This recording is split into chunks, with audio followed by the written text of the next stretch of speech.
Guys, to let there be light. Well, never mind. Okay, we have another four guys that are coming out that have been guest stars on Quantum Leap, and they're going to be sharing their stories with you. And obviously, many of you are still here to hang out for them.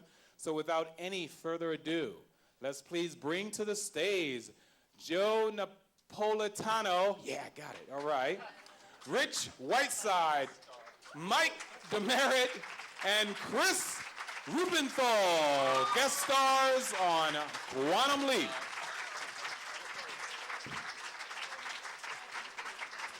I've never been a guest star.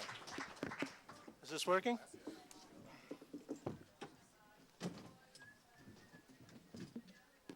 Actually, There we on? Yeah, you just got to get close. For the record, we have never been guest stars on Quantum Leap. There you go.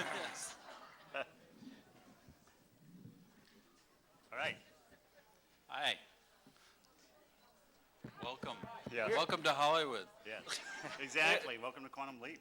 Is Chris still in the room? Did he already step out? Yeah.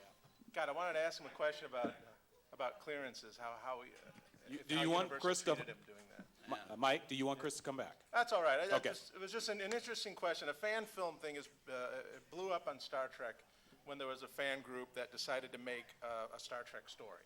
And I remember being in the office when they were watching this thing on the internet, and all these legal people are in there. They're all sitting around in their suits, looking at it, going like, "They don't have permission to do this. I don't know how they can do this." And it was like they were looking for a way to shut it down. But eventually, they came to what we call the Lucas mindset, where Lucas tried to shut them down, and it didn't last. And Lucas eventually decided, you know what? These aren't slanders. These aren't attacks. They aren't stealing anything. They aren't making any money. Let's go the other way. And he started having the fan film awards. You know, he started promoting it, Right. which I think is the right way to go. I agree. If someone loves it that much, and they're not tearing down your characters and they're not profiting off of your characters, you need to say that's a good thing. Do you guys feel the same way? Absolutely. I agree. Folks? Absolutely. So I was curious if he got any flack at all from Universal. Okay. Thank you very much for coming. Bye. Okay, let me introduce myself. I'm Chris Ruppenthal. I was a writer and producer on Quantum Leap, and I got to direct one episode. This man directed a lot of my episodes and did a much better job directing than I did writing. No, not true. But so I'm happy to answer any questions and tell as many lies as possible about Quantum Leap. And this is Joe Napolitano. Hi, how are you? Sorry, I've never guest starred in any episode. Quantum's kind of special to me because it was the first directing experience I ever had. And it was kind of fun. And I went on to do 12 of them. So I owe a lot to Don and Deborah. I don't know if you're still here. Are you still here? She's around somewhere. No, I think she stepped out. Yeah. Yeah. Yeah, I think she's. But this past week, I went back and looked at a few episodes on Netflix just to sort of take a look because I hadn't seen them in such a long time. And I can tell you there was some warm feelings running through my system while I did that. And what can I tell you? I'm glad to be here. I'm Michael DeMerrit. Right now I'm a first assistant director. But at the time I was on Quantum Leap, I was what is called a DGA trainee, cutting my teeth. It was like the third show that I did. And I learned a lot about how a show is done right, because I had been on a lot of shows that had been done, say, not wrong, but poorly. And the management structure at Quantum Leap sort of instilled into me was the first skill set that I would look at and say, that's how you do it. Don't do it the way this guy did it. That's the right way to do it. They had great production teams on that show. And I don't know if you guys felt it. No, absolutely. But they had some of the best first ADs. They had some of the best department heads. The communication was pristine. And it was just an absolute pleasure and a learning thing for me that I'll never forget. It was very infancy of my career. Yeah, one of the things also about Quantum was, from my point of view, and I think from the industry's point of view, was that we did things back then that were never done. They were like little movies, every one of them. Most TV series have like standing sets, the same set they use all the time. We somehow managed on the budget to be able to go anywhere in the world and shoot whatever we had to shoot, doing it all here in Los Angeles. I remember one of them, The Curse of Tahoe Tep. I mean, you look at that, and you know, Chris reminded me today. We had the car from Raiders of the Lost Ark. You know, yet Yeah. we shot the episode in a rock quarry out in the valley out here. Yeah. And it looked great, you know. But every week was a different world, a different, you know, a different town, a different city, a different look. And from a production standpoint, I'm sure you can agree, is that that's very hard to do in television. Exceedingly. Very hard. But you know, Don just expected it, you know, and we all stepped up to it. So it was fun in that respect. It was always different. Rich. I'm Rich Whiteside. Did a couple of small guest spots on. I was Doc in the Vietnam episode and Shadow in Leap for Lisa, and I was also tech advisor on those shows and helped Don on creating some of those characters. In fact, Don ended up writing Leap for Lisa because we had lunch and he was going to do something totally different. He had intended on having Sam leap into Al when Al was an astronaut getting ready to go off on a shuttle mission that got shut down, and he went in town and screwed up somebody's life and didn't know about it. So Sam was going to go back and correct that. And so I was talking to him, and having grown up in a Navy family and knowing how difficult it is to make admiral, I said, well, Sam not being a military person, what if he screwed up Al's career so that Al disappeared, and there was somebody like 180 degrees from Al, real formal, real British, and then Sam had to figure out what he was there to do, save that person's life, and get Al's career back on track. And so he went back and totally threw out his idea and came up with Leap for Lisa, which is, I think, still one of the top 5 fan-picked episodes. He did a great job. So I'm glad to be here. Did you work with the Diamond? Did you consult on the actual?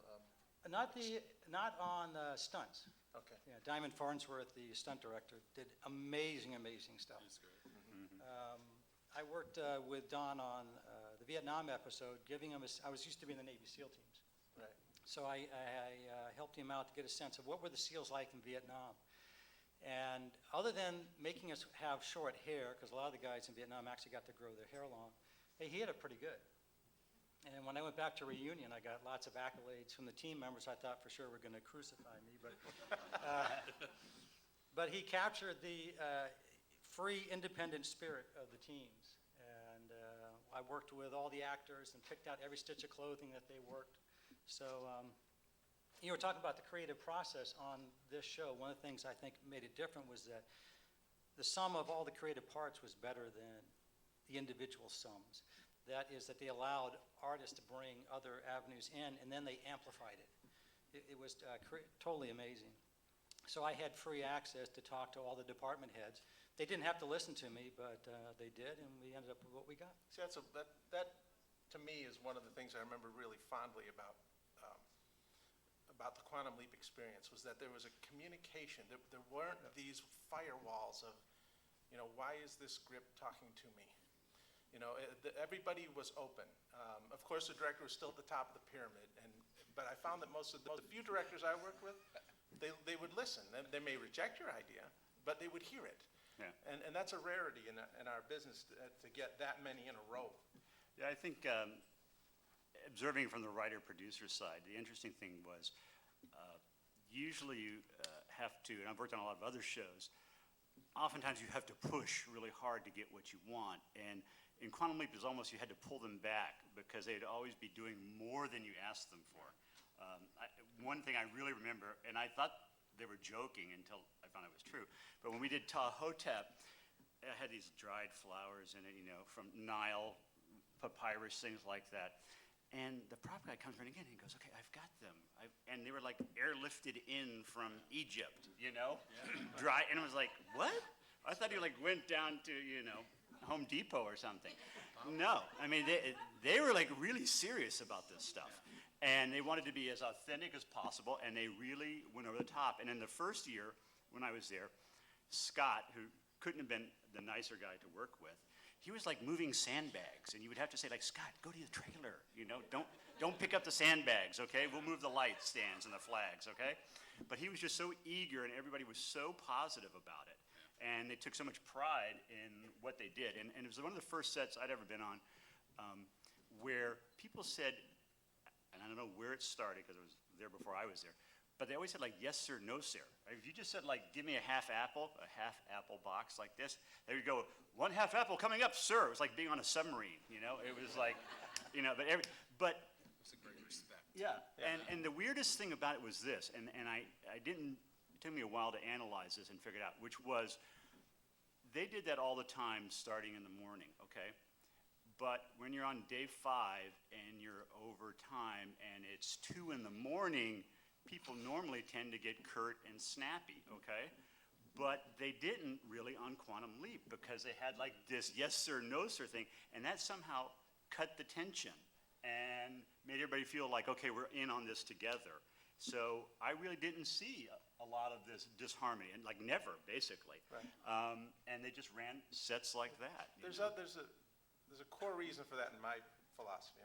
Having worked on shows of questionable merit a few times, if the crew gets the impression that they're making garbage, they will soon take the very attitude you're talking about. And that same crew put on a show where they feel like that's something I want my kids and their kids to see and say, I worked on that. The whole attitude lifts up. That's generally true. I don't care what the type of show it is. If you feel you're making something that is good, it really lifts up the spirits of the crew. And that's something Quantum Leap never had to worry about. The quality of the writing was outstanding. But it was from the top to the bottom and from the bottom to the top. That's, I think, that's more than you get on most shows, you know. I mean, even if you were like, you know, 2, 3 in the morning, and it's like, you know, you gotta finish, hurry up. Production manager's banging his Yeah, you know, and the clock is ticking and everybody's making more money than they should, but, especially in those days. Oh, yeah. but, you know, anybody would turn to you and go, no, we gotta do it right. It didn't matter. Yeah. You know, it didn't matter, you know, and Don had some broad shoulders, I think. Yeah, I think Because he would get the brunt of it. He'd get the phone call from upstairs saying, what are you doing? We You used to know? call it the Black Tower phone. The tower, that's Oh, what it was. Yeah. I mean, here's a funny example. When I was directing my episode Southern Comforts, there went a cost-cutting craze momentarily through Universal from the Black Tower, sort of insanity, where you could do no more than 2 takes from any camera angle. And not only that, but you couldn't move the camera 6 inches and say, I've got a new camera angle, I'm gonna take more takes. And they were serious about this. Okay, so you just don't, it doesn't work that way, okay, in real life, okay? Unless you're making Matlock, it doesn't So, work that way. so to protect that, we're shooting, and they said people are coming down from the tower. Calls are coming from the tower to say how many takes, and they want to know, and they're, you know, like this, and they're shooting like that. And then somebody had the inspiration, I don't know, it might have been Michael Watkins, who was the director of photography, and he said, put us on bells.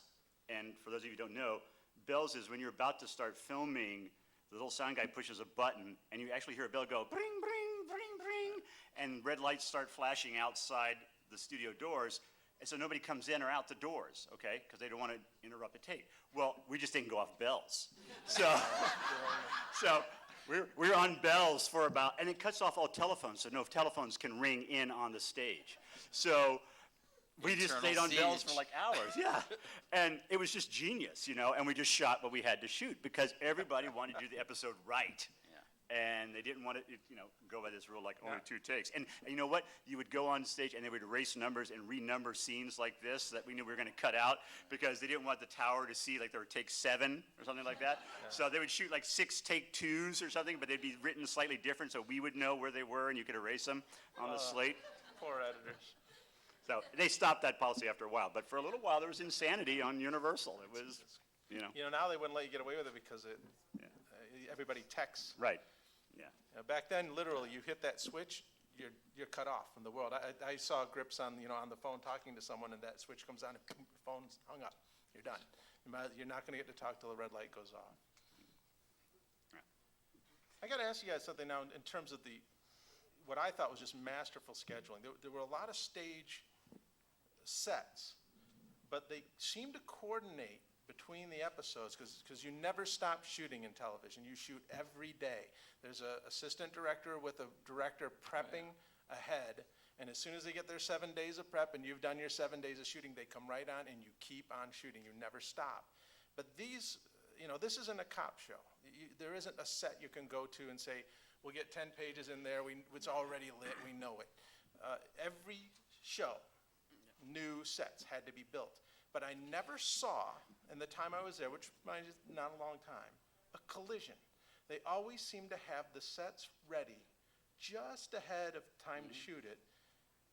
And I still can't figure out how they did it. I remember a few times shooting with wet paint.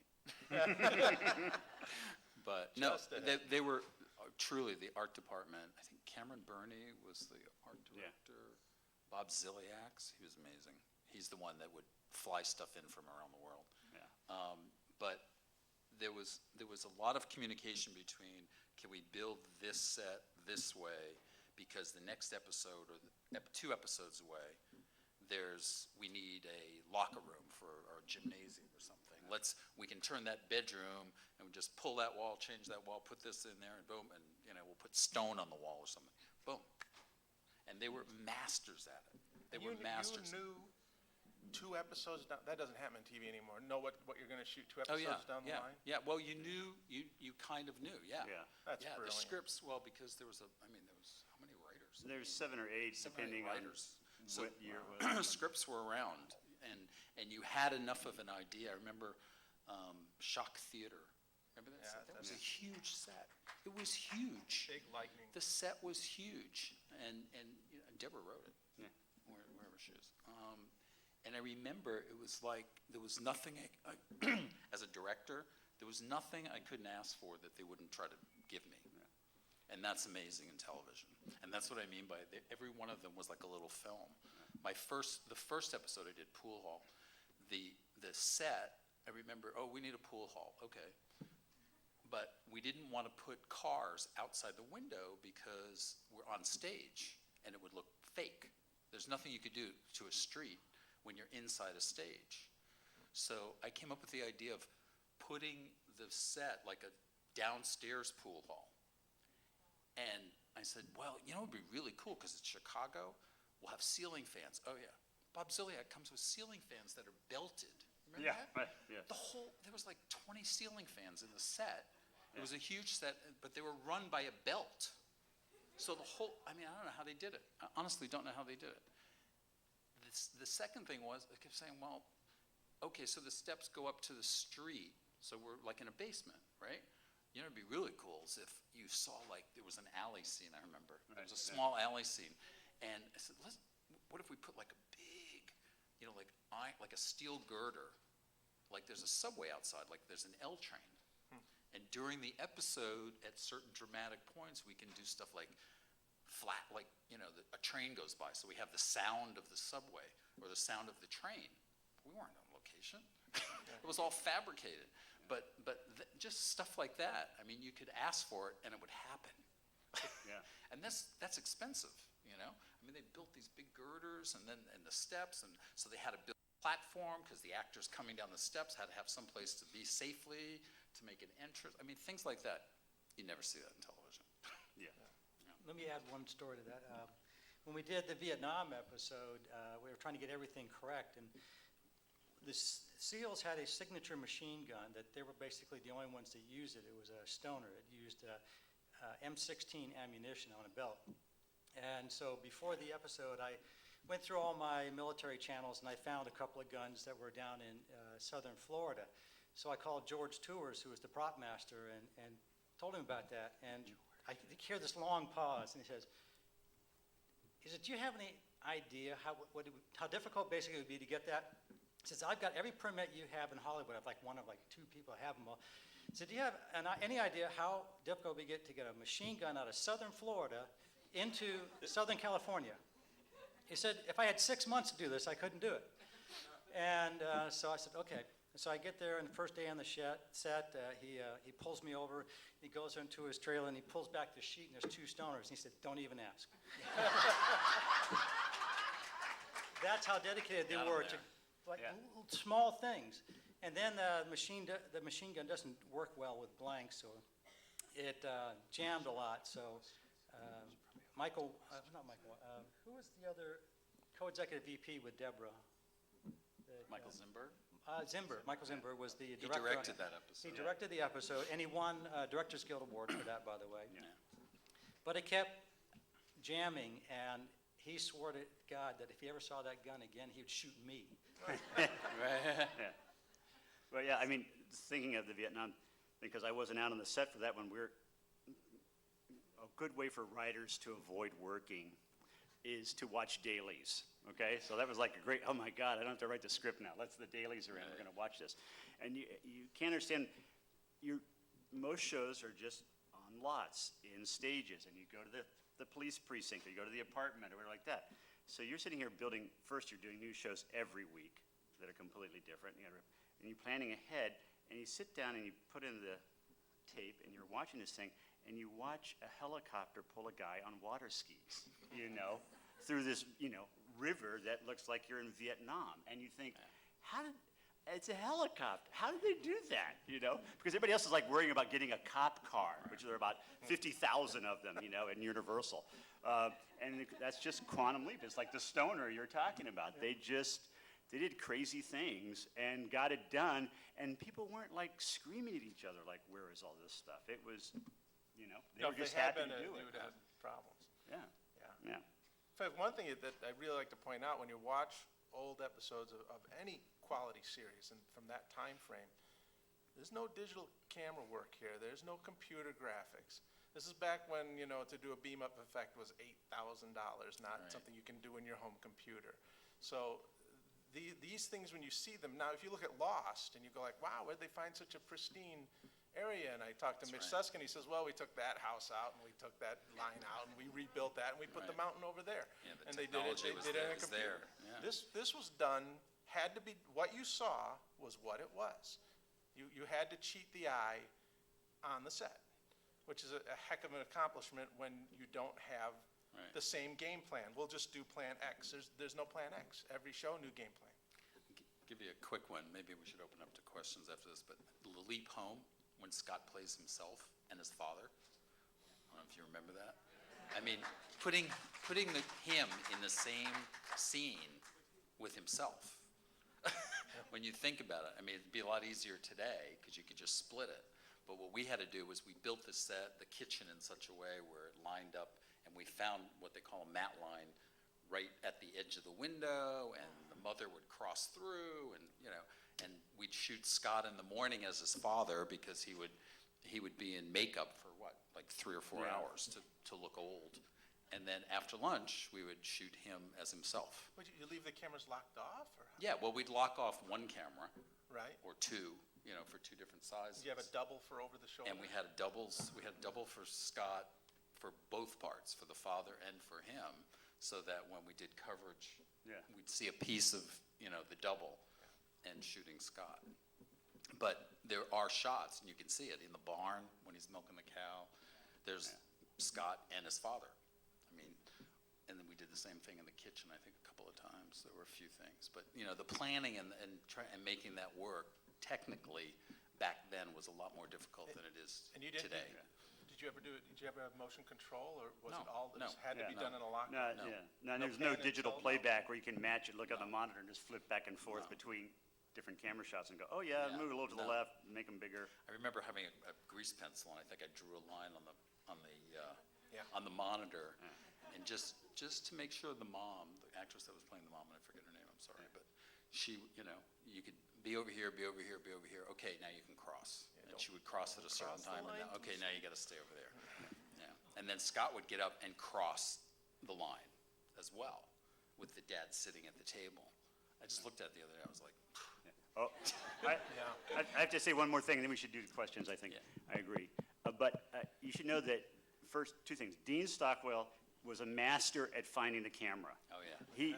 You didn't have to tell Dean to step to your right or lean to your left a little so the camera can find you. They wouldn't even ask. Yeah. They would look and see what lens was on the camera, Yeah. and they knew Yeah. exactly And what so you were seeing. Not that he was a ham, but that he was just so good at it. The 2 other things was this. One, if you said you've got to do this scene again and you got to hit these marks, They were like, not they acted like robots, but they would hit these marks every time.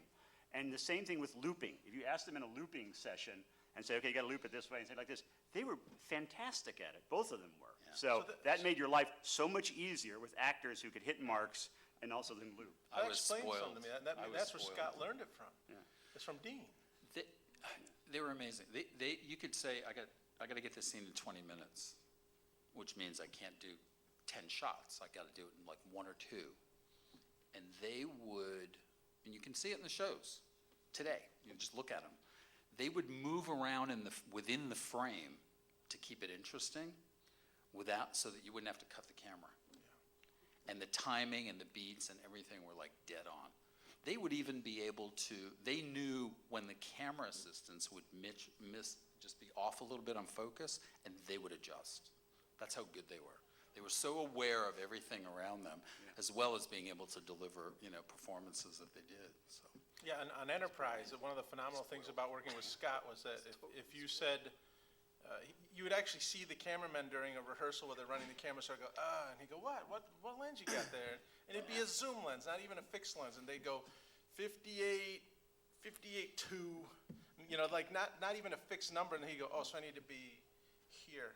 And boom, right in the frame. Yeah. And I was like, how the heck, Exactly. how did he learn that? So now I get it. It starts with Dean. Yeah. Both of them. They were great. Okay, any questions? We should do that. Yeah. Like I said before, the questions are going to be at the microphone, but I wanted the first one. Okay. He with the why I'm microphone here. has the first question. My absolute sincerest apologies for even introducing you guys as guest stars when you guys are in fact the technical gods of Quantum Leap. I'm sorry, I faux pas on my research, but this is the panel that I live for right here. It's like, how do you guys set up certain angles and sights and the execution just to the actors do their thing, but then you guys come in and you bring about the magic of it all. And I just want to, excuse me for a minute. But thank you very much. So not really a question, just an apology, okay? I have a question. Sure. Watching the shows, the reflections of the people leapt into, I know were done in different ways. I was just curious about that. Like, were there ever cases where you actually build like a double set so you could actually see the person, like in him in the frame at the same time, because dealing with the camera reflections? Yeah, a lot of times they built double sets, so they had to be a mirror image set on whatever side they're doing. Other times they would cheat it where, like when I did a cameo in Boogeyman, I had to stand right by the lens of the camera. I had to sort of like duck in like this so they could shoot over the real Sam when Scott was turning around like that. And then it was sort of a cheat. You don't realize it because it's so well done, but it was just shooting me. The reflection was me standing like right behind Scott, standing next to the camera like that. So sometimes you could cheat a reflection like that, and you didn't have to fake and do a double set. And Watkins was really good at that. Yeah, he was very good, very helpful with that. But that was always the fun challenge too of the show, is how to get more interesting. I mean, Don would challenge you how to get a more interesting mirror shot. Yeah, and a shock To theater. reveal. A shock theater. I remember I was out, just DGA training is outside getting base camp going all the time. Very rarely you get to the set. And when you do, you're hungry. You move right up to the camera, see what the heck's going on, because that's what you get to do the least of. And I remember the second AD telling me, we're going to do the mirror shot. And I said, I got to come in. And I just abandoned my post and came in. I had to see at least one, how they did it. And that was at Shock Theater, and it's just brilliant. Brilliant work. The other question I had was like on the leap-ins, for the next episode, how was that planned? Like, I guess post-production, was it known like what episode it was? Was it when an episode was edited? Was it done by the director of the episode, or was the scene done by the director of the next episode? And knowing a lot about stuff, I'm just amazed how the show even existed. And could this show exist today? I mean, would it be just in terms of someone If you had the allowing- same creative power, yeah. But so far, every show that's tried to do something like it, like Drive, and what was that other one? That terrible. Journeyman was on, which was Yeah. pretty much. Leaping at the end of that show. I mean, Yeah. it was just a blue flag. Did you get any kind of legal action on that? It was just ridiculous. I don't know. Can't copyright when I an read it idea. in the trades, I just went, oh, they're doing Quantum Leap again. You know, I think it was like, wow, how'd they come up with that idea? That was so amazing. I just thought, wow, what a nice ripoff. compliment. Yeah, exactly. No, the little bit that I saw, I didn't think was as interesting. So that's my prejudice, of course. But. If you had a really good visual effects department, you could actually do the show better in terms of the mechanics. You'd be able to free your camera up in a way you couldn't before, but the real question is, would you have the same talent? I mean, I've worked with Scott on 2 series now, and Scott is Scott. I can't think of someone else you can say, oh, he's just like him. He'd be the same. He could do it. It wouldn't be the same. Now, maybe it'd be different and good, but it wouldn't be the same. And if you're looking for things to be the same and rebuild what you already had, the answer is no. If you're saying, can we do a new take on, can we Battlestar Galactica, Quantum Leap? Yes, you can, and have very great result. But you have to let go of the old to accept the new. I don't think you can recreate what you had. That chemistry has been done. It can't be repeated. It'd be something else. Something else that could be great. Let's get another question. There's somebody on the left here. Why don't you we'll go Hello. left, right? Thanks for coming. I appreciate you being here. I think we all do. This is a 3-part question for Chris. I hope that's okay. Okay. First part is, did you ever have a script idea? You pitched a story idea, and it didn't quite work out, and you weren't able to do it, and were you disappointed about it? And then next is, do you have a favorite episode that you've written? And the last part is, how did it compare working on Quantum Leap to X-Files? Oh, very interesting. Yes, no, yes. No. All right, next question. Okay. Did I ever pitch an idea? Not really. I think we sort of beat ourselves up trying to come up with good ideas, and the writers would all sit around in rooms and goof around, and it was a lot of fun. So no, I can't really recall pitching an idea saying, hey, I wanted to do this, and it just didn't go. Now, many times Deborah or Don would say, well, we got to make it tougher, or one of the big things I learned from both of them was that a lot of shows afterwards, when I was on, the hero would, a lot of times I think they made a mistake, and the shows, most of them failed, or that I saw, they wouldn't give the best problems to the hero. And Don was always like, give this to Scott. Let Sam have to face, and he was great because we would be in a room going, I don't know how he gets out of it. He goes, well, that's great. That's what he's got to say in the episode, you know? And so it was to challenge us and to challenge our character, Sam. That's what I think helped make the episodes better. But no, I can't remember pitching anything. My favorite episodes, Good Morning Peoria, my first one, like that. Boogeyman and Tahotep, those 3. There are a couple other ones. Parts of Roberto I really like. I'm fond of Roberto. But those 3 always come back to my mind when I think about what I like. On X-Files, X-Files was, when I was there, they had a tiger by the tail. Chris Carr, it was just exploding in how popular it was. But everybody sort of wrote, my experience, because I came in the middle of the first year, was we all sort of wrote individually. In Quantum Leap, I remember spending a lot of time in Tommy's office or Paul's office, or they were in my office, and we were all blah, blah, blah, blah, blah, blah, and just having a great time laughing and telling stories. X-Files I found much more compartmentalized from my take there. I think the other thing was Chris, who's a great guy and had a great vision for it, articulated that vision differently than Don does. And so that was a different experience for me, because I was used to sitting around with Don and sitting in the writer's room going, well, what about this? I don't know, I don't quite buy that. Would he really do that, in a pool hall or whatever it might be? And Chris didn't work that way. And what you have to know is when you're on different shows, showrunners there can be of equal talent and they run it completely differently. And so you've got to adjust your culture to their culture.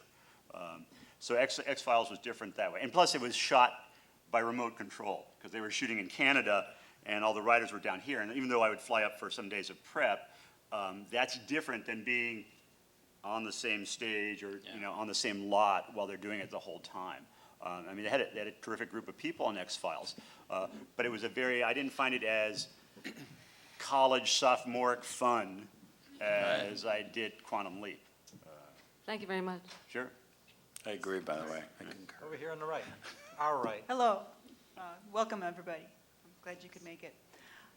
There were a few locations that were not sets. Some of them were actually shot out on location. And this is probably more for Rich than anybody else. Do you remember what beach A Leap for Lisa was filmed on? They shot down at, oh my God, just south of Redondo Beach. What's that little point there? South of Redondo, Huntington. There used to be a military base there. That's been abandoned. What's that? Is it Dana Point? I think Dana Point Yeah. sounds right. And they went down to a beach that was in that area and shot that. And it was freaking cold. Oh, I bet. I bet. And my second question is, from you other three gentlemen, what your favorite episodes are, or favorite episode is. And my last question is, of the four of you, what was your most hilarious moment from working on Quantum Leap? And you can choose which one you want to answer first. Ooh, okay. Favorite episodes first, gentlemen. For me, Leap Home. Okay. Just I would something second special that. about it. There's just something special about it. And And maybe did- because it was a two-parter, that it was, just bigger than we were given more to work with. And what was your capacity on that one? I directed that You one. directed. Yeah. The one I had the most fun on, Boogeyman. It's crazy. It was crazy. I don't know, you guys, I don't know if you know this. With Dean, we actually had, throughout the episode, we twirled his hair up on top. Does anybody know that? No. To make devil horns. Go back and look at it. Go back and look. You can see it in a few shots. But we would do stuff like that just to be crazy. It's like, hey, Dean, we got an idea, because he is the devil throughout, and then it switches. But stuff like that. So But that's a tough question for me because I don't work on that many shows. So from a fan point, it's The Leap Home. But of the shows that I worked on, Shock Theater was the one that I really enjoyed as the process of creation. I had come off of a cop show, so it was like a completely different world, and I saw things I had never seen before. I saw the honor of Scott Bakula, the way he was as an actor, and the way he represented himself to the crew, and the way he made you feel. You walk in, you're thrown in at lunch, and he makes you feel like you're welcome and you belong here from the second you appear. And that level of professionalism was you could feel it. It was palatable. I also loved that particular period of my life because it happened to be the last episode of a season. And there was this great place called Fung Lum's that served this great Chinese food. And they had a at lunch, 2-hour lunch, sort of end of the season wrap party. And I got sat right next to Dean Stockwell. And the stories he told there, I still remember them. I won't share all of them because there's some language in them. But, but he's... What, Dean, language? It's a different show. But so it's a different experience of saying what I worked on and what I like this. Also, Quantum Leap was the first show when I was a trainee that I was put on that I watched. So it was an odd experience because I was transitioning. I think I still consider myself a child at this point. I'm transferring into adulthood, even though I'm already married, and to be on a show that you think of in your memories as, man, when I was a kid, I loved watching Quantum Leap, and to think, oh, wait a minute, I worked on that. So that is sort of the drawing line for me when I stopped thinking of myself as a kid. So that's another reason why Shock Theater is high in my value set. I can't, it has a lot of positive memories. thanks. You wanted the funniest? I'll Funny- give you one little anecdote. Funniest and favorite. Well, my favorite episode is the Leap Home, both parts. I thought it was just magnificently written, performed. It just really stands out. But well, I didn't think it was funny at the time. The funniest, if I think back, it is. I had done some, theater like in Annapolis and in New Jersey where I was from, and because of my background, I got to meet Don, and that created the Vietnam episode, and then he actually cast me and let me come out and audition for 3 of the guest spots, and I got the doc. So I'd never been on film before, and my first scene is with Dean Stockwell and Scott, and talk about a little bit of pressure. And it's the first thing they shot was with me, and it was when the reporter dies, and they're all together, and my first line is, basically, she's dead. And so we're going through this whole scene, and I know my line's coming up, and so I go, she's dead, and Dean goes, let her die first. So I just, I sat back, got all blushed, and sucked in a lot of wind, and I think I got it right the 3rd time, something like that. The beauty of film, you get 3 tries, right? Yes. I think 3 funny things stand out. One is, it was sort of a very family affair, Quantum Leap was, and how everybody liked each other. And Dean had a birthday, and to surprise him, they brought him onto a stage. Oh, Dean, we got to come over here. Don's got to talk to you, whatever. They're like this, and everybody was like, "Oh, what?" It's during lunch, so it's like, "Wow, this is really." He's like upset. Like this is like normally doesn't happen. So if Don wants you on the set, whatever. He's on the stage over here, blah blah blah. So he goes over there and he walks in, and it's the dark stage, and then the lights gone. Surprise! And there's his car, which they have moved from the parking space, or he has. So they've gotten his keys, and it's filled with golf balls because he loved to play golf, and they had literally filled it with golf balls like that. And it was happy birthday for him. So when he opened the door, there's this thing cascaded out golf balls. I mean, thousands, across the stage. That was pretty funny. On the set, the most fun I ever had was on Boogeyman. That was a crazy set that Joe and I did. And we were talking about it when we were waiting to come up here, because at one point, it was like 2 in the morning, okay? And you've been shooting since much earlier, okay? And we're like strapping a goat on a merry-go-round to shoot a scene where the goat is spinning and it's going to turn into Al, okay? Because he's the devil and the goat like that. And I remember Joe and I sitting there going like, can you believe this? We're like, They're paying us to do this. yeah, we're like spinning a goat, So The goat is like his eyes. yeah.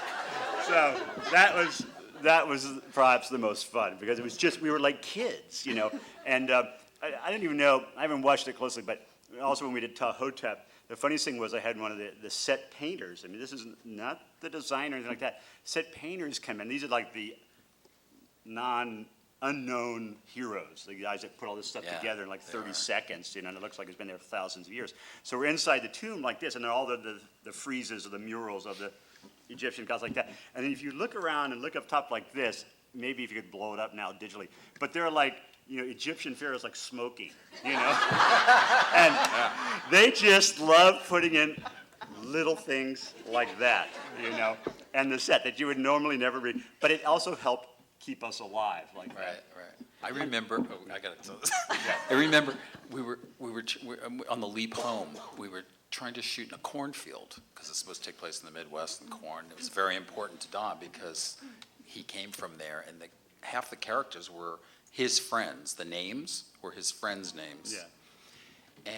And we go out, where was it? Somewhere out in the valley here, and there was corn, but it was green. And Don goes, it can't be green. This time of year, it's dead. It's Thanksgiving. So we had to kill it. We had to get rid of it. I mean, we had to do something, right? We can't kill it. We can't put weed poison in it. We don't have the time, right? I mean, it was already finished, harvesting, but it was still green. Thank you. They painted it. They painted it. The art department, I don't know how, there was an army of people with like Hudson sprayers, sprayers. They painted all the corn brown so that it would be dead. That was Quantum Leap. Nothing, you do whatever you got to do. And here's another war story. Like, Okay, we do one strobe over the line, and I understand that the star of that, Marjorie Monahan, is going to be here, I think, on Sunday. So it has a lion in it. They're live animals, okay? So animal trainers and stuff like this are, they don't live like in Brentwood or right here, okay? They have to have a lot of space. So we got to this guy's place like in Thousand Oaks or Woodland Hill, way in the West Valley like that. And this guy has a private, basically, zoo. Still there, by Okay? the way. And tigers, lions, this and that, like that are trained, cheetahs, all this type of stuff, crazy. So you go into this big cage, and he's there, and he's got a little leather pouch, and he's feeding this lion. He goes, come, you can pet the lion. It's a big male lion. It's like the type you see in the circus with a huge, and you get, okay, you don't want to be like a wimp. I would use a more vulgar term, but you're with all these guys like that, and you pet the lion. That's great. It's cool, and it's really actually pretty cool. And actually their mane is waxy. It feels very waxy. So he goes, well, let me show you this. So we walk out, dirt road like this, and he takes the line. He's got these hand commands and voice commands. He can do it. And you're saying, you're on a location scout. You're like 6 guys in a van. You've been driving for an hour. You're thinking, like, when am I going to have lunch? Okay? So you're out there like that, and he walks off about 100 yards away from us with this line on a big chain, okay? And then he takes the chain off. And he, goes, and the lion goes, and we're all looking at this going like, that's cool. Look at this lion. It's a big lion. And then we go, no, that's a lion running at us, this big lion. Loose. And no one wants to be the first one to run away. So we all stand there like this, smiling. And then he finally goes, down Simba or whatever. And this thing goes, and stops. And it perfectly command like that. But you don't realize what crazy things you do when you're doing a TV show that, any second now, this lion could just forget that he's a trained lion and eat us all, and it would take about 2 seconds. But that's another great quantum leap moment that I just never forget, see this big lion coming at me. Okay, guys. And with that, I'm afraid we're going to end this panel so you can meet, believe me, I'm Brian. These gentlemen will be outside the door here, okay, signing, so you can talk to them even more. But I am heartfelt that you are here. You have some incredible stories, and I'm sure you have 100,000 more that I'll be glad to come over to your house any day. You can tell them to me personally, But I'd like to give a nice round of applause for Joe, Chris, Rich, and Mike for attending this Quantum Leap 20th anniversary celebration. Gentlemen, thank you so much for coming, and we hope to see you again, and we will be seeing you again outside the door. So we'll see you soon. There's Brian at the door waiting for you.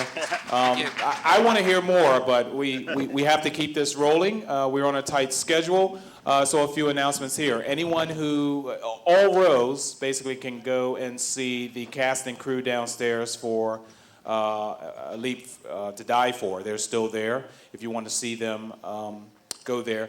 This is the time that you have the opportunity to go get some food, but I'm going to give you some fair warning. It's going to be a long night once the party starts. We have a lot of entertainment that's happening in this room once you return. We're going to turn this room over. Actually, we're going to exit everyone out.